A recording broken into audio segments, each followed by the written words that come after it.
Today, we have our second news and analysis episode for October 2023.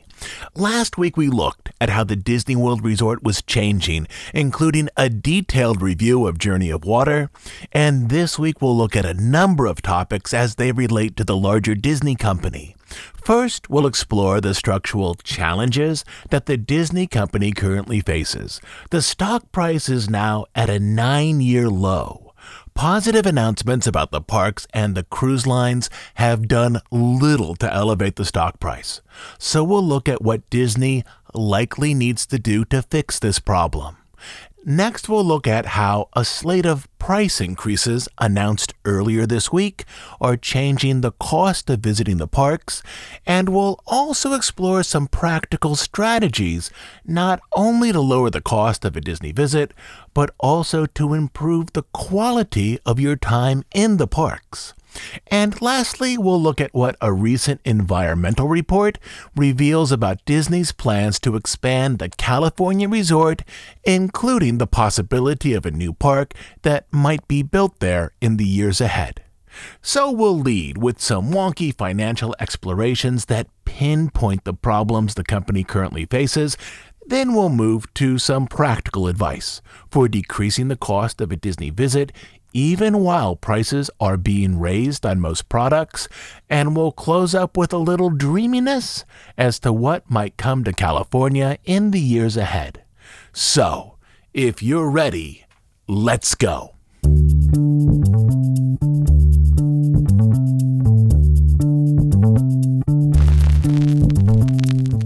Let's start here with the big picture.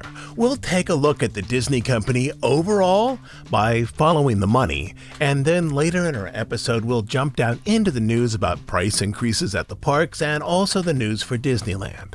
But the big picture now will help set up other topics later in our episode today. As we've talked about in previous months, the Disney stock price has mainly been on a downward trajectory since March 2021. Last month, we noticed that the stock price was hovering in the mid-80s and was also testing the 70s. This past month, though, twice, it closed in the high 70s. This places the stock as hovering at a 9-year low, a stock price lower even than that during the pandemic when theaters and parks were closed. The problems here for investors seem largely focused on theatrical releases, the streaming service, and linear cable. For example, earlier this month when Disney announced that it would invest $60 billion in theme parks and the cruise line in the next decade, the Disney stock price didn't rise but continued to dip. It went down by over 3% following this announcement. I would take this to mean that investors didn't see the parks and the cruise line as problematic areas for the company.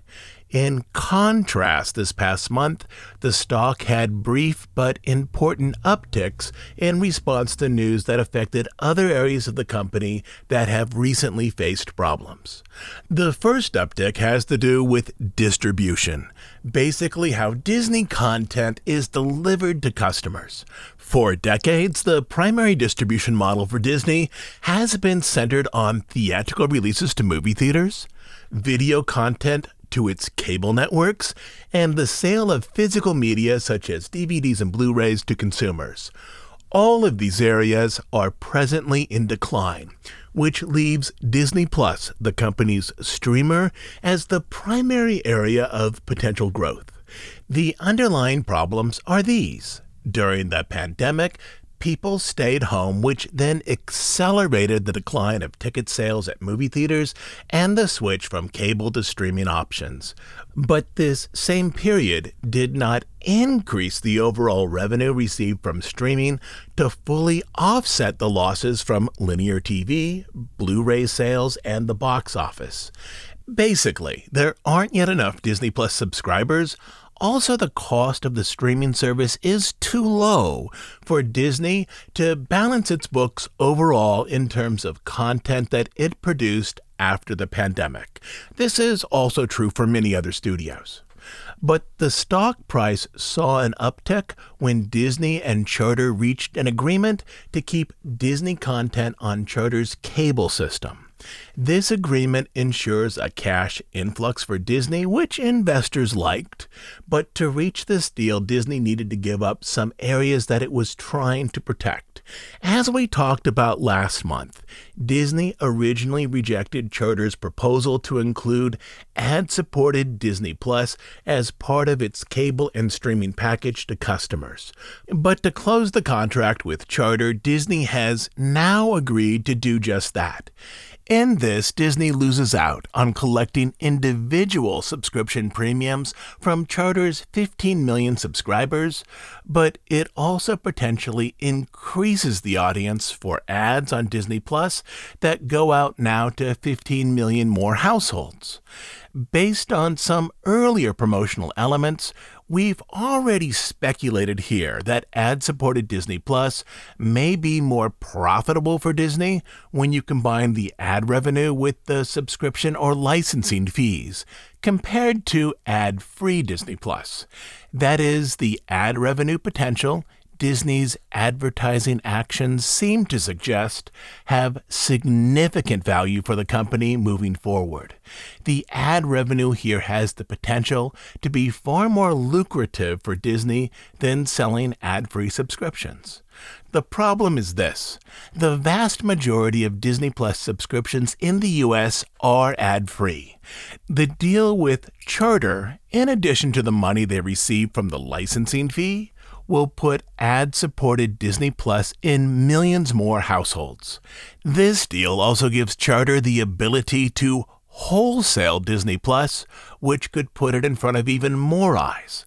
So with this, a possible model that is emerging is this: cable companies might act both as distribution outlets and wholesalers for Disney Plus and other streaming services, which is similar to the old cable model, where cable companies bundled together various linear TV networks and sold that bundle to subscribers at one price. The potential here is that Charter and other cable companies would not only bundle Disney Plus into their cable TV offerings, they would also have the potential to bundle it with broadband or fiber services. Charter has about twice as many broadband customers as it does cable customers. The outcome of this would give Disney a more viable ad-supported streaming tier, but to do this, Disney also gives up one of its initial goals for Disney Plus, namely that the company would receive money directly from subscribers without giving up a percentage, perhaps a significant percentage, to cable or other bundling services. The future here is clearly streaming, but with this, for many households, the future may also be buying a bundle of streamers together for a discounted price. And these bundles might soon be offered as an add-on option for broadband and fiber customers. For example, maybe customers might get Disney Plus, Hulu, ESPN, Peacock, Apple Plus, Netflix, Paramount Plus, and Max together as a subscription bundle for a fraction of the cost of subscribing to each of these streamers individually.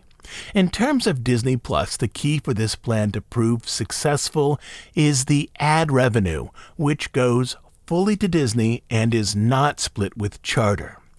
If a rollout like this happens at scale, it may create a financially viable path for streamers in which the streaming model partially mimics the previous model arranged between networks and cable systems.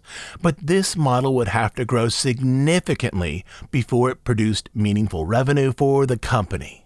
Anyway, the deal between Charter and Disney did briefly elevate the stock price, as this improved the outlook for one of the troubled areas in the company. The other singular event that caused the stock price to rise was the resolution to the writers' strike. The end of the strike elevated the stock price for nearly all companies that produce film and TV shows. This is one step toward getting productions fully back up and going. The other element is the actors' strike. As I write this, the Actors Guild and studios have just suspended talks, which will add to the length of the strike. But the end of the writers' strike is clearly a positive development for Disney and for many who work there.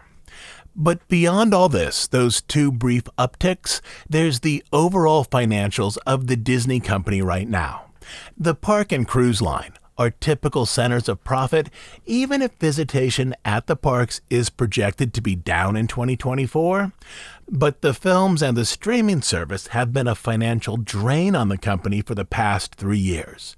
And now let me add in one more thing that in the months ahead is going to make all of this even more complicated.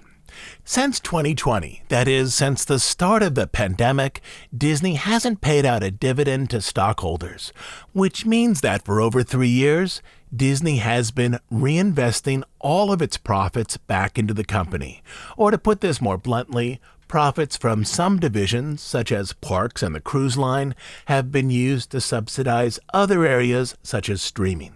For a while, the yearly or semi-yearly dividends have been around 80 cents. An 80 cents per share dividend would cost Disney about $3 billion. Basically, that's $3 billion shifted away from reinvestment or in stabilizing Disney Plus and is reconfigured as a payout to stockholders. But Disney now has promised investors that later this year it would again pay a dividend, which is important to investors. Disney has described this coming dividend as modest, though exactly what modest means here isn't clear. But let's say it's a 40 or 50 cent dividend, roughly half of what they used to pay. Just that would create a total cost of about $1.5 billion to Disney later this year. To put this in perspective, Disney Plus has lost about $2.3 billion during the first 3 quarters of this financial year, with the fourth quarter loss yet to be revealed. $1.5 billion, if not given out as a dividend, would likely cover about half of the yearly Disney Plus losses. But if Disney walks back the promise to give a dividend this year, it will surely lead to further downward pressure on the stock price, which would likely be significant. But to pay the dividend means that Disney will now have less money on hand to manage the problems caused by losses in the streaming service as it develops its audience, a decline in revenue from linear TV, and a decline in box office revenue. The next round of Disney financials will be out in about a month, and at that time we'll have a much better vantage point to understand how the company is doing this term. And in terms of the presentation of those financials, Disney may have a way to present the next quarter's financials so that they appear more favorable than they actually are. For the past 5 months, most film and TV production units have been on hiatus due to the writers' and actors' strike. This means that Disney has not been paying for a lot of film and TV production while still collecting theatrical, cable, and streaming revenue. This should help the presentation of the financials, at least for this quarter, as the usual amount of money was coming in while less money was going out. But this will change early in 2024. What we're looking at in the next 6 months is a period in which Disney will again pay for TV and film production, but there will likely be a distribution gap starting in January, with theatrical releases and some streaming releases not arriving until later in the year due to the strikes, which will lead to lower company revenue. So if luck is favoring Disney in the presentation of the studio's financials in November, the opposite will happen in early 2024, in which Disney needs to pay for TV and film production, but doesn't yet have releases on hand to increase its revenue. Only after that period, I think, perhaps in the third or fourth quarter of 2024, will we actually get a chance to see how close Disney Plus is to profitability as both production and distribution move back into far more familiar patterns of content production and content distribution, with films and shows being made and released on a more regular schedule. My overall takeaway at this point is this. I do think that there needs to be individual events that write the course of Disney stock. For example, the move to profitability of Disney Plus or the return of higher grossing films at the box office. These changes need to be focused on financial improvements in the studios, the streamers, and Disney-owned networks, as improvements to the parks at this point is already baked into the price of the stock, and the announcement of new improvements is not moving that stock needle at all. But also, the removal of these coming improvements to the parks would likely cause the stock price to decline even more. So, without positive changes to theatrical, streaming, and linear networks, I expect, as we explored last month, that the stock price will be hovering around these levels for a while. I do believe Disney is a company with a lot of value in its future, but the accelerated shift away from traditional or linear TV to streaming, and also away from theatrical releases to streaming, has produced deep problems for how Disney and for other studios make money.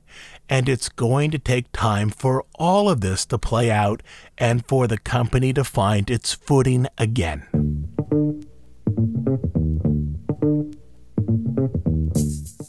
Our second segment springboards off the material in the first segment.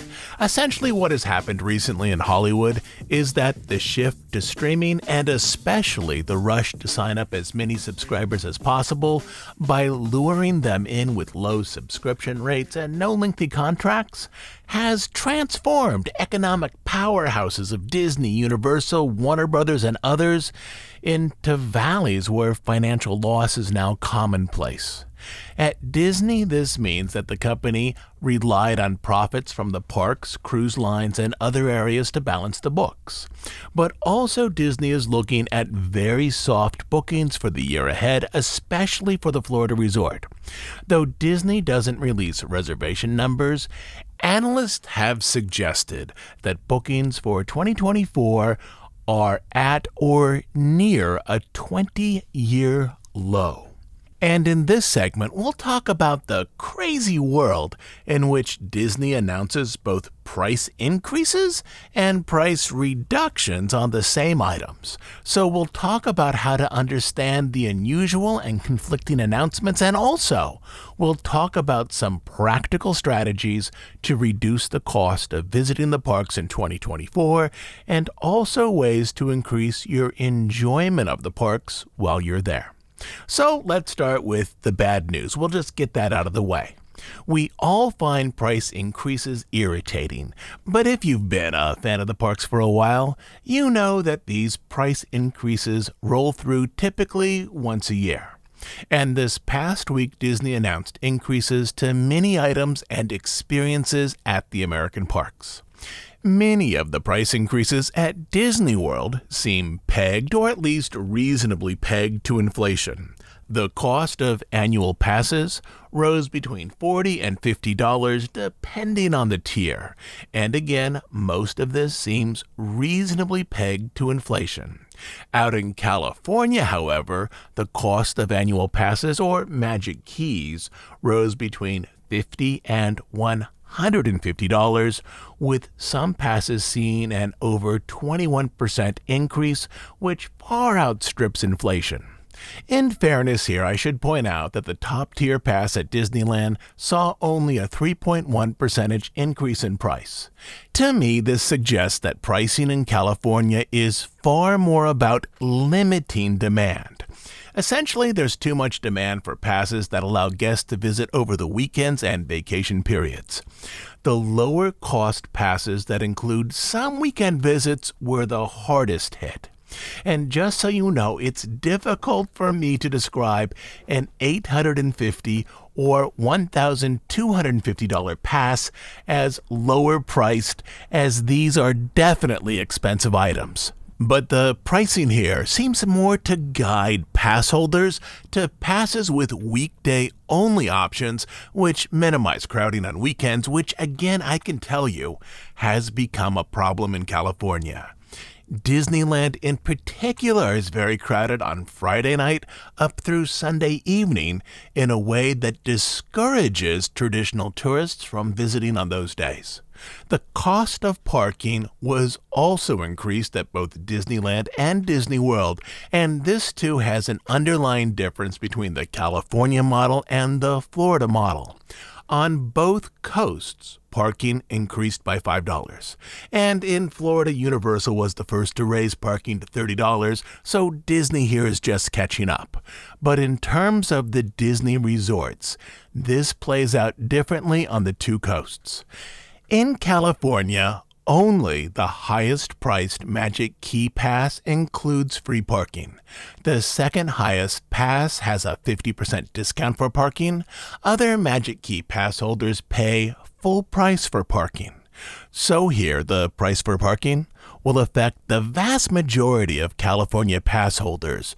But in Florida, parking is included with all annual pass tiers, which is something that often surprises California locals. Also in Florida, theme park parking is included for anyone who stays at a Disney hotel. Parking for on-property guests is now free both at the hotel and at the parks. The price increase in Florida is specifically targeted to visitors who stay off property, which is the vast majority of Disney World guests. So this means that the cost of parking is a hidden cost that encourages guests to stay on property. In this, many guests would save $30 in parking fees each day by booking on property where parking is included. So this, along with early entry to the parks, is another way that Disney is incentivizing potential guests to book a room on property rather than on Route 192. In California, self-parking at the Disneyland Hotel for guests has gone up to $40. Essentially, parking at the Disney hotels in Florida is free, while parking at the Disney hotels in California still has a hefty fee. Let me point out one little-known discount in California before we move on from parking. The holders of those two lower-priced Magic Key options receive no discount on parking at the Mickey and Friends parking structure, but they do receive a little-known 25% discount on most days if they park over at the Toy Story lot, which is over by the convention center. The Toy Story lot has shuttle service over to the parks, which in this case is a bus because it travels on roads. If you have one of the two lower-cost Magic Key passes, parking in the Toy Story lot will save you about $9 per trip. Dated tickets are another area where price increases are playing out differently on the two coasts. In Florida, where the company is seeing extremely soft bookings for 2024, dated tickets did not see a price increase at all. Out in California, many but not all day tickets did go up in price. The lowest price tier in California, which is somewhat oddly called Tier 0, has not seen a price increase in 4 years, and it didn't see one this week either. The lowest priced one-day, one-park ticket remains at $104. Bob Iger likes to point out that he believes that all families should have an opportunity to visit Disneyland, but also this $104 ticket is a tremendous rebuttal to those who think that prices are too high. The company can easily say that prices are higher on some days, but still there are many days where people can visit Disneyland for just $104, and the number of low-cost days increased over the past year. I can't tell you how many Tier 0 days there will be in 2024. Disney only publishes out the next 120 days of ticket pricing on their calendar, but over the next 120 days, there are 25 days of Tier 0 pricing, all of them midweek options. So about 20% of the next 4 months are at Tier 0 rates. But beyond the Tier 0 ticket, prices did go up. Most single-day tickets at Disneyland increased between 5 and 8%. The most expensive single-day single-park ticket in California is now nearly $200. Specifically, it's $194, typically reserved for high-demand holidays and some weekends. Some of the multi-day tickets saw even higher percentage increases, up to nearly 16%, as these tickets previously had represented a very good value. The 5-day ticket is still under $500, or roughly $95 per day, regardless of when you use it. And something to watch here. During some parts of the year at Disneyland, it would be far cheaper to buy 2 or 3 single-day single-park tickets than to buy a multi-day ticket for 2 or 3 days. For example, if I went to Disneyland for 3 midweek days in early November, it would be far cheaper to buy 3 single-day tickets than to buy a 3-day ticket. 3 single-day tickets would come out to $312, while a 3-day ticket would be $390. If I went on the weekend, however, it would be cheaper to get that 3-day ticket rather than 3 individual day tickets. So if you plan on buying tickets to Disneyland, you should look carefully at the range of options available to you before deciding which ticket is the most economical for your visit. On both coasts, the resorts are struggling at times to fill parks with traditional tourists. This is far more of a problem in Florida than in California. I'm assuming that this situation is the reason that there's no rise in day ticket prices in Florida, at least not right now. And here's where things get a little crazy. Just 1 week before this recent round of price increases was announced, Disney also announced price discounting for tickets at both Disneyland and Disney World as low as $50 per day. Both coasts are offering half-price tickets to kids during some part of 2024. For Disneyland, this period is between January 8th and March 10th, with discounted tickets going on sale August 24th. Disney World is offering half-priced theme park tickets and also half-priced dining plans for kids whose families purchase a 4-night non-discounted stay on property directly through Disney. This offer is valid most days. From March 3rd through June 30th, the booking window for this deal opens on November 14th.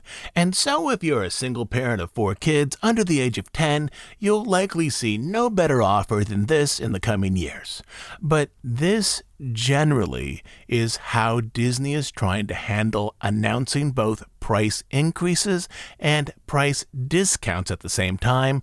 One hand is taking more money, while the other hand, in some cases, is giving some of it back.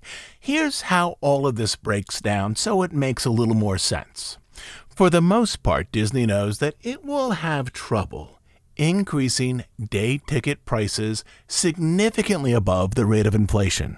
But Disney also knows that it needs to have price incentives to bring guests into the parks in the next year. In California, it plays out like this. Disney raises prices on most day tickets by 5 to 8% and then immediately discounts them for some groups to encourage visitation. But those recent 2023 increases are now baked into the base price of tickets. So when better financial times return or during periods of peak visitation, Disney can simply remove those discounts and simply present the current base price. It's also more acceptable for Disney to gradually increase base prices of tickets, 5 or 7% this year and then 5 or 7% next year. That's far more palatable for the public than a 10 or 14% increase next year. So these increases are about continually raising the base price of tickets in California over time, even though Disney already knows that they'll need to offer some substantial discounts to fill the parks in 2024. In California, Disney is already discounting kids' tickets early in the year, and I expect that this is really just the first round. There should be more ticket deals early in 2024, including the usual offer to Southern California locals. And out in Florida, rooms are already heavily discounted, up to 35% for some groups. Rooms at Coronado Springs, a moderate hotel, have been on some dates under $200 per night. But even with this, I still expect to see another wave or even waves of discounts on rooms, tickets, and meal plans during the next year, if not longer, until those Disney hotels reach occupancy targets. I've been told that Disney is aware of two groups where it sees meaningful attrition right now. The first is older Americans with right-leaning political views, and the second are younger families who feel priced out of a Disney vacation, particularly younger families with children. So many of these forthcoming discounts will likely be arranged to target younger families who are worried about cost. So expect more discounts focused on children, as that also targets younger families, and expect these discounts to be arranged around vacation essentials, day tickets, hotels, and meal plans. And conversely, expect prices to remain high for experiences that typically don't attract younger families with kids, such as at signature restaurants, spas, for boat rentals, and so on. Here's something else to consider, and I think this tells you how truly soft bookings are in Florida for the coming year. Even though most day tickets increased in price in California, the company didn't raise prices at all for tickets in Florida. People coming to the California resort are Southern California locals who understand how most discounts work throughout the year. If you don't live in Southern California, it may be a surprise to learn that nearly every local newspaper and every local news broadcast features some news about Disney discounts throughout the year. For the Disney promotions team, this has been a tremendous achievement. They've convinced actual news organizations that the sale pricing on Disneyland products are essentially newsworthy, which means that ticket deals and discounts get free news coverage. But people coming to the Florida resort are mostly traditional tourists from Idaho or Canada or England and beyond, whose local news doesn't care at all about what's happening with ticket prices at Disney World. Typically, people in Idaho or Canada or England just click on the Disney World website to see what tickets cost, and likely don't fully understand the ins and outs of ticket discounting. I'm guessing to avoid this type of sticker shock, Disney decided it would simply not raise day tickets at all in Florida, at least not for the moment. And now on to other price increases, and also at least one price decrease. And lastly, some strategies for you to lower the overall cost of a vacation. In California, Genie Plus is going up by at least $5 a day, with a new minimum of $30 per person per day. Technically, the price of Genie Plus didn't go up in Florida, but surge pricing in Florida has had a far greater range of pricing levels over the past year than the model used at Disneyland. That is, Disney World could easily bump up the variable date-based pricing of Genie Plus without making an announcement. At the moment, the pricing of Genie Plus in Florida not only varies from day to day, but also from park to park, with Animal Kingdom being far less expensive than the Magic Kingdom. In Florida, Genie Plus is basically arranged around what the market will support, which on a random Tuesday in February is very little, and on New Year's Eve is quite a lot. Food is also going up, This is the first large-scale increase to food prices at Disney World in 2023. Last year, increases were more related to food costs during a period of supply chain issues, but this year, increases to food are across the board. Price increases on food at the Florida resort are roughly consistent with inflation. A sandwich, a burger, a salad, or a basket of chicken strips cost at most quick-service locations about 50 cents more than they did last week. Non-alcoholic drinks are up between 30 and 50 cents. Mini entrees at table service restaurants are up $1 or $2, more at some signature restaurants. In looking over all this and considering the changes, I feel that the most difficult area to support price increases are at mid to upper end table service restaurants. Dining reservations for some locations such as Ohana and Be Our Guest in recent months have been somewhat difficult to get, especially during peak dinner hours. I can usually spot a short notice reservation at Ohana at 4 p.m. or 9 p.m., but rarely at 7 p.m. But my sense is that Disney table service dining is very close to or already at the upper price point that most of this audience will allow. The new price for Be Our Guest is $70.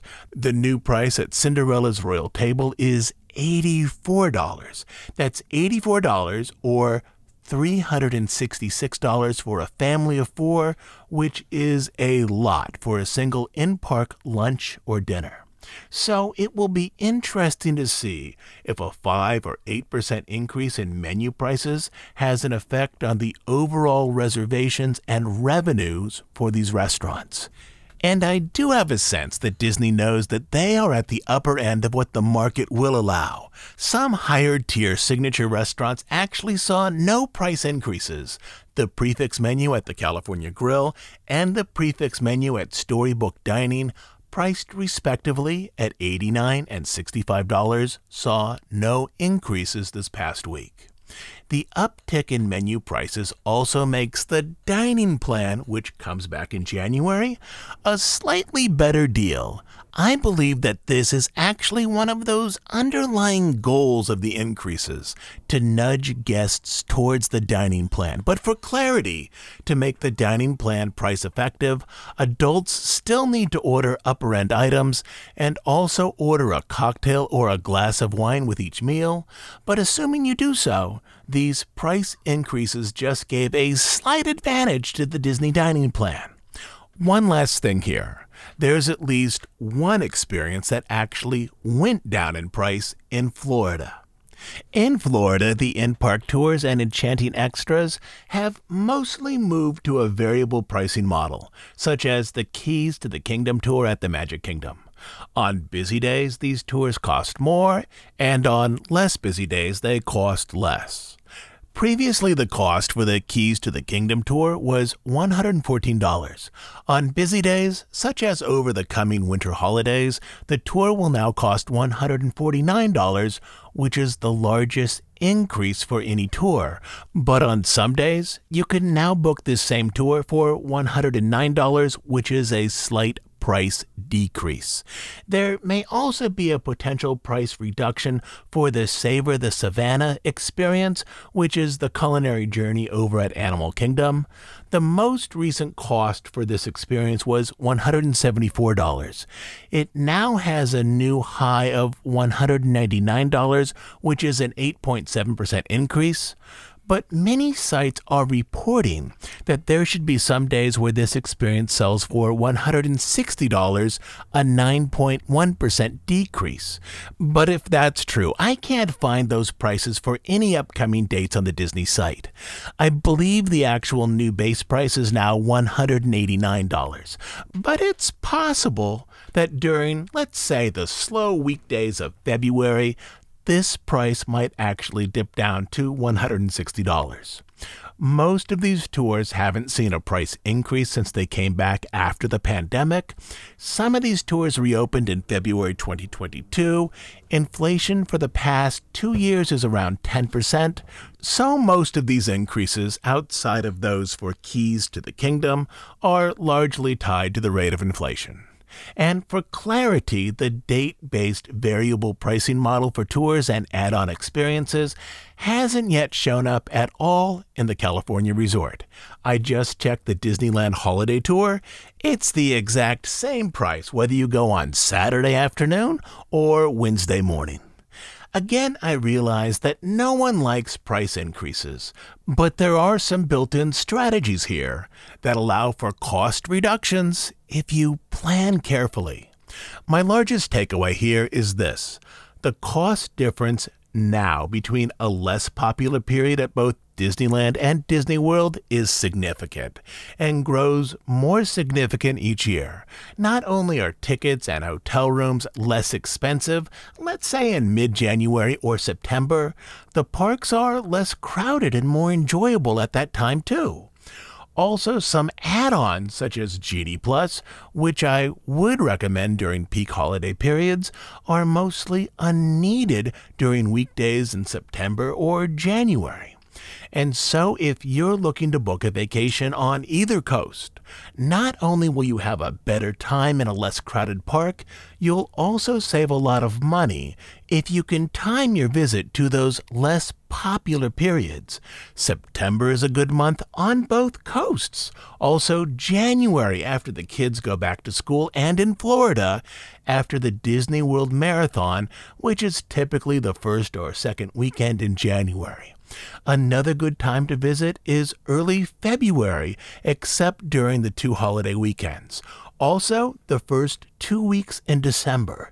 That's a great time to visit with all of the decorations being up. One more thing. Weekdays during these periods are far better than weekends. This is especially true in California. At Disneyland, weekend crowds start to swell in the park right around 3 p.m. on Friday, and crowd levels remain high until after dinner on Sunday. But there is one useful trick here. If you are absolutely tied to weekends for your Disneyland trip, the first couple of weekends in December tend to be less crowded than a typical Disneyland weekend. I have always put this down to school schedules. In California, about half of the state colleges are on the quarter system and about half on the semester system. Most public schools are on semesters. Early December is the only time during the whole academic year when all of these schools move into a final exam period at the exact same time.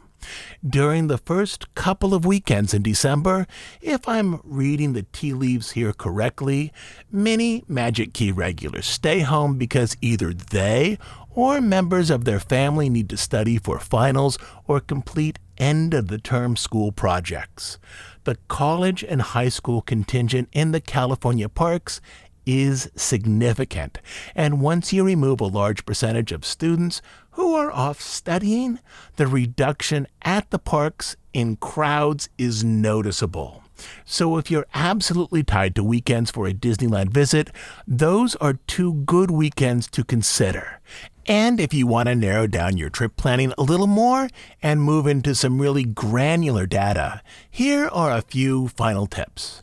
At the Disneyland Resort outside of holiday periods and summer, Thursdays are almost always the least busy day at the parks. And in Florida, what's the least busy day?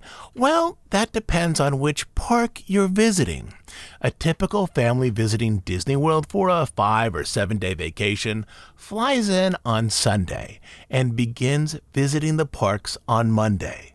Because of this, and in the absence of any holiday party or special event, Monday tends to be the busiest weekday for the resort's most popular park, Magic Kingdom, which is where most families start their vacation. The Magic Kingdom tends to be less crowded on Wednesday or Thursday, while over at Hollywood Studios, it tends to be less busy on Monday while the crowds are over at the Magic Kingdom, and then fills in later in the week as tourists migrate toward that park. That is, in a typical week, the Magic Kingdom is the most crowded at the start of the week as families tend to visit that park first, and then the Magic Kingdom tends to see a slight decline in attendance as the week moves forward, while the other parks at Disney World start out a little more empty on Monday and then see increases later in the week. And with that, we've talked about price increases, what to realistically expect in the months ahead, and we've also explored some practical strategies to manage not only crowds, but to lower the overall cost of a vacation by visiting during lower-priced days at both the Florida and California resorts.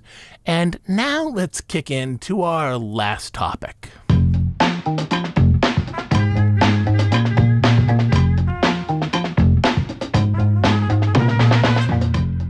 Now we'll end today's episode with some dreaminess of coming attractions mixed in with a little bureaucratic inquiry. We've talked about Disneyland Forward before. In fact, on Bandcamp, if you scroll back 2 years or so to March 2021, you'll find a full episode called Disneyland Expansion, where we talk about the ins and outs of this project as it was initially announced. But in a nutshell, Disneyland Forward is a proposal to grow the Disneyland Resort with new shopping, dining, and entertainment areas, including possible expansions to Disneyland and DCA, or perhaps instead a third theme park.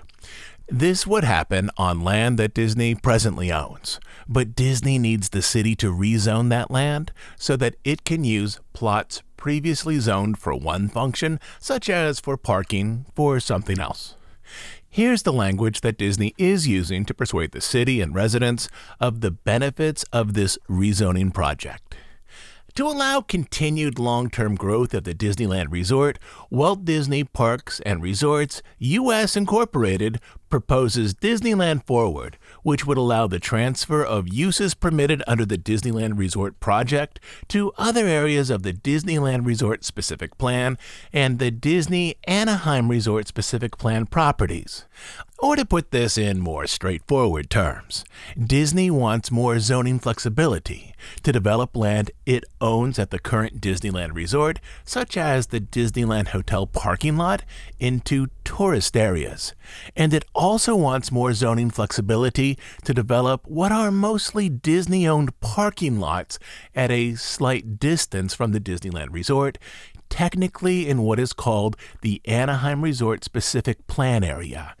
They want to turn those into tourist areas as well. Or think of it this way. Disney still owns about 100 acres of surface parking that it would like to turn into something else, while shifting parking elsewhere into multi-level structures. 2 years ago, we saw a vague outline of a sample proposal which included new theme park expansion areas on land presently used by the Disneyland Hotel parking lot. There were tiny images of Wakanda, Peter Pan, Arendelle, and other popular Disney IP.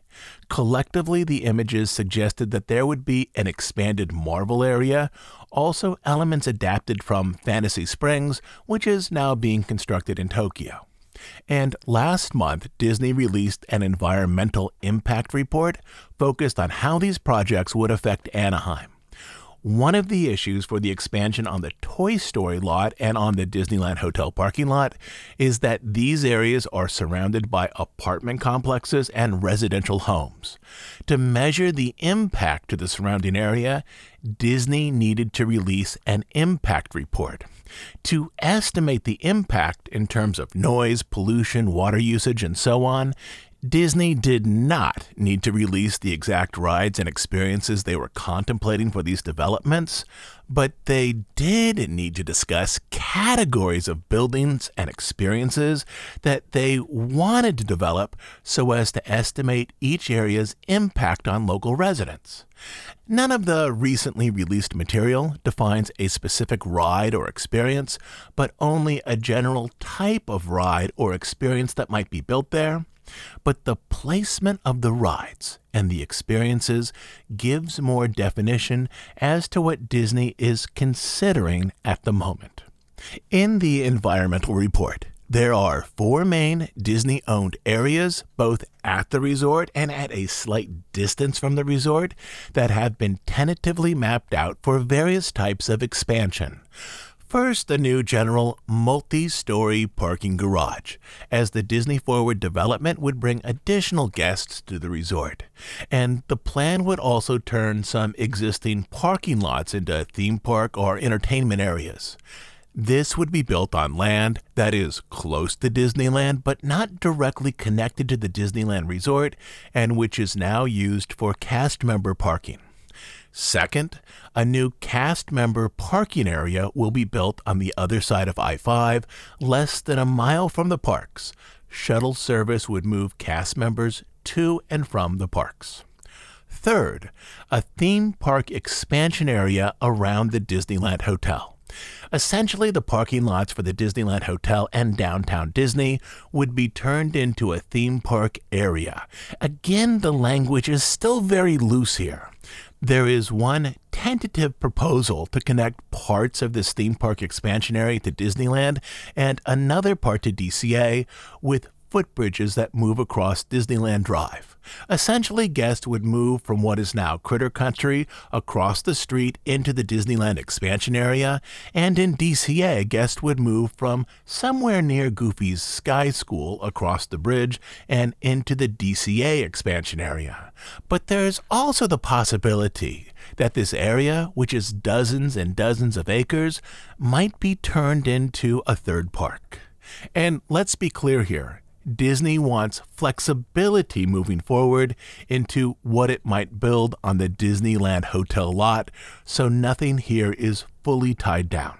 But to complete the noise studies, Disney needed to define and also release to reviewers the types of rides that they were considering for this area. This is what Disney proposed for the Disneyland Hotel parking lot area. 4 indoor family rides. These would likely be dark rides. 5 outdoor family rides.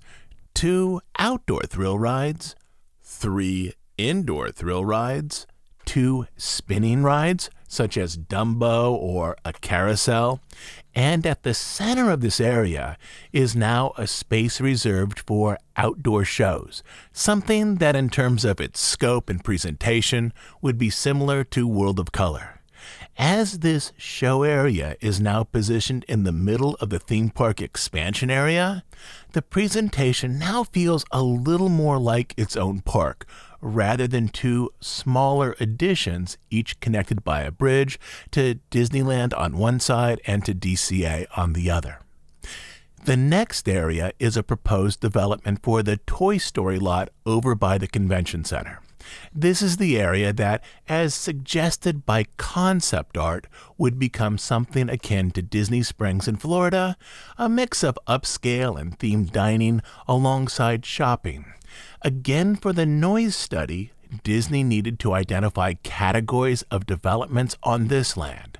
So we now have a reasonable, if very general, view of what Disney is presently considering for this area, which is the largest undeveloped parcel that Disney presently owns in Anaheim. It looks like they have about 75 acres in all here. This is not large enough to remake Disney Springs. Disney Springs is about 120 acres, but Disney could come close here in Anaheim to something that resembles that shopping and dining complex. Around the border of this Disney Springs area would be multiple hotel wings, pretty much enclosing the development and also creating a man-made noise barrier to protect nearby apartments. And inside this area would be, for the most part, what Disney describes as retail, dining, and entertainment, though there is one area here that is marked as theme park experience. This may be something similar to the hot air balloon at Disney Springs that offers guests aerial views of the surrounding area, or it may be something more.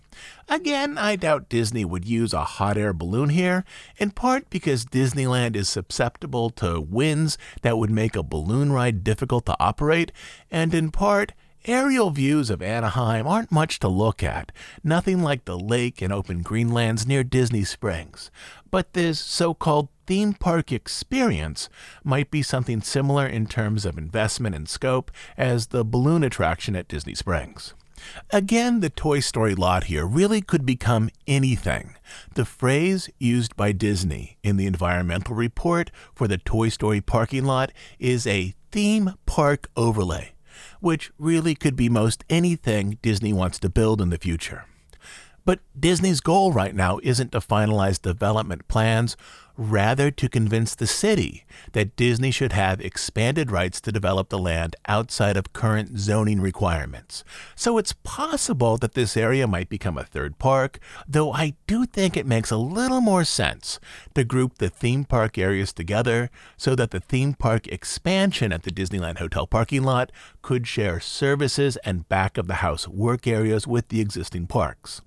Land in this whole region is very tight, and if a new park were to be built on the Toy Story lot, Disney would almost surely need to duplicate some support services over there, depleting a number of acres, whereas the restaurants and retail shops of a Disney Springs expansion would mostly exist inside of buildings that the public sees. And beyond the entertainment possibilities, there is also the issue of how guests would move between all of these new areas. Here's how Disney explains it. In addition to an extensive network of landscaped pedestrian thoroughfares, conveyance systems will transport Disneyland Resort guests around the project. Guest transportation systems will move guests from the parking facilities to the theme park district. The monorail/guest transportation systems shall move guests from the hotel district to within the theme park district. The idea, as expressed here, of using an expanded monorail loop is repeated many times throughout the environmental impact report.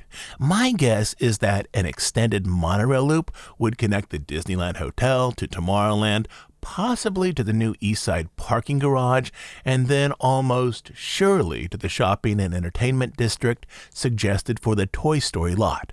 My guess is that because the monorail here is repeated so often in the report, Disney is strongly preferencing this idea as the transportation option. But then the report gives alternatives. Specifically, Disney suggests that something like the Skyliner might be used, which would be far less expensive than expanding the monorail loop. Disney also suggests that a people mover-like system might be used to move guests around the development. But as I thought about these two options, they both seemed less likely. The goal here pretty clearly is to connect the new Disney Springs area out of the Toy Story lot to the rest of Disneyland. For the Skyliner, Disney would need long, straight stretches of land to match how the Skyliner's cable system needs to be positioned in the air. Disney simply doesn't own the connecting land to make these long, straight avenues. So this likely leaves the possibility of Disney using transportation that mostly stays on its own property, but at times ventures out onto land owned by the city. The monorail, with its tight turning radius and narrow track, seems the likely choice, which is probably why the monorail is mentioned in many sections and why the Skyliner is not. Again, I think what's happening here is that Disney is showing multiple possibilities for guest transportation so that Disney is not tied down to any one single possibility.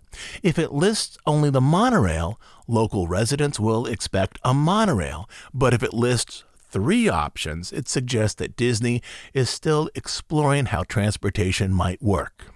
Again, the descriptions of what Disney might build on these land areas is largely designed to persuade the city to give Disney greater zoning flexibility to expand the resort in new ways. For the past 2 years, Disney has been holding meetings with the public to gain support. They plan to seek approval in 2024. I do think that some version of the Disney Forward rezoning plan will be approved. Though earlier efforts to expand the Disney Resort have been met with resistance by city officials, the situation now is a little different. First, Disney is not looking for the city to co-invest in these projects, which means that Disney will pay the entire bill.